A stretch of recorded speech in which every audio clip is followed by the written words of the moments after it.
Hello viewers, আসসালামু আলাইকুম। কেমন আছো তোমরা সবাই? আমি দ্য হ্যাপি হোম থেকে আরেকটি নতুন ভিডিও নিয়ে তোমাদের সামনে হাজির হয়েছি। তো চলো দেখে নেওয়া যাক।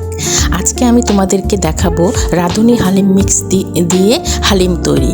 তো আমি প্রথমে একটি বলে ফুটন্ত গরম পানি নিয়ে নিয়েছি এবং তার মধ্যে প্যাকেটে থাকা উপকরণটি ভালোভাবে গরম পানির সাথে মিশিয়ে কিছু সময়ের জন্য রেখে দেবো। এখন আমি ঢেকে পাত্রটি একটি সাইডে রেখে দিলাম। পাতিলের মধ্যে আমি দিয়ে নিচ্ছি এলাচ, দারচিনি আর তেজপাতা। তার মধ্যে তেল দিয়ে দিচ্ছি, দিয়ে কিছু সময় একটু ভেজে নেব।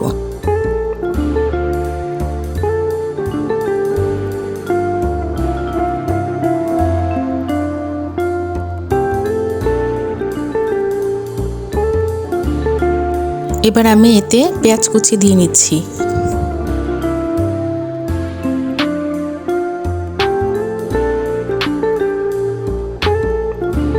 এতে দিয়ে দিচ্ছি 1 চা চামচ রসুন বাটা, 1 চা চামচ আদা বাটা। আমি যেহেতু হালিমটি গরুর মাংস দিয়ে রান্না করব, তাই আমি গরুর মাংসটা আগে ভালোভাবে কষিয়ে নিব।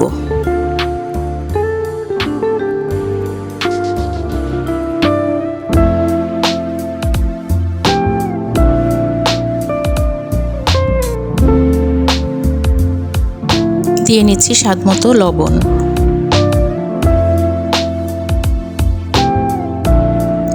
এবার আমি হালিমের যে মশলাটা থাকে সেটা আমি দিয়ে নেব। আমি পুরোটা দিব না, কিছুটা উঠিয়ে রাখবো, এটা আমি পরে ব্যবহার করব।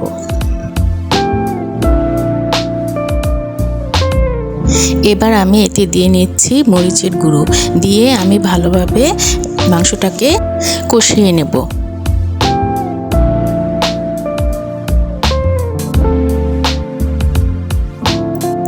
এবার আমি এতে দিয়ে দিলাম জিরার গুঁড়া, দিয়ে আমি এখন পানি দিয়ে দিব মাংসটা সিদ্ধ হওয়ার জন্য।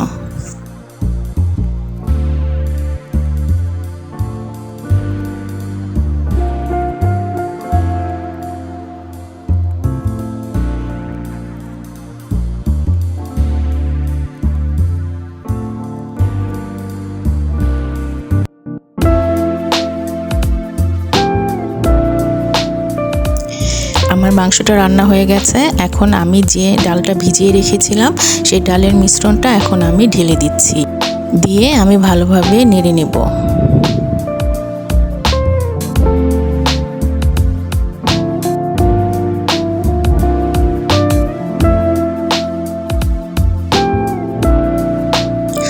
আর এটাকে একটু পরপর নেড়ে নিতে হবে, তা না হলে নিচে লেগে যেতে পারে।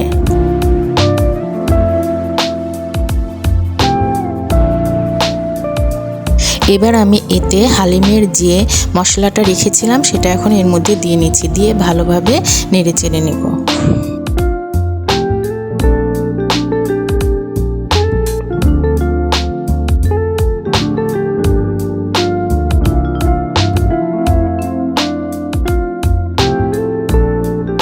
আমার হালিমটা রান্না হয়ে এসেছে, এখন আমি একে বাগার দিয়ে নেব।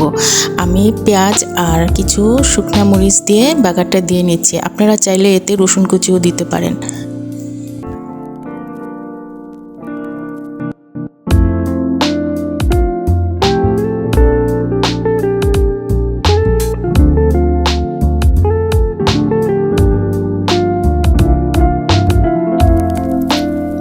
আমার হালিমটা তৈরি করা শেষ। এখন আমি হালিমটাকে একটি পাত্রে ঢেলে নেব।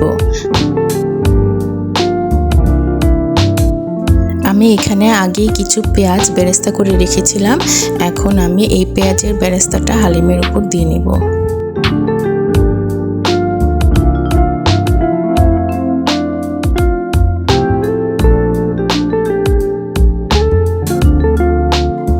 এবার আমি দিয়ে নিচ্ছি কিছু শসা কুচি, দিয়ে নিচ্ছি আদা কুচি,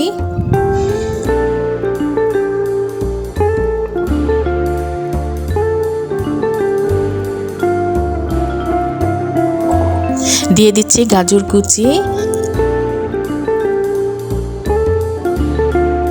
এক টুকরো লেবু ও কিছু কাঁচামরিচ কুচি।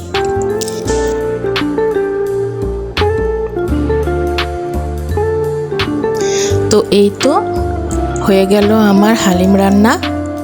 তো আজকে ভিডিওটি আমার এই পর্যন্তই। ভিডিওটি ভালো লেগে থাকলে লাইক কমেন্ট শেয়ার করতে ভুলো না। আর দেখা হবে আমার পরবর্তী ভিডিওতে। ওকে, আল্লাহ হাফেজ।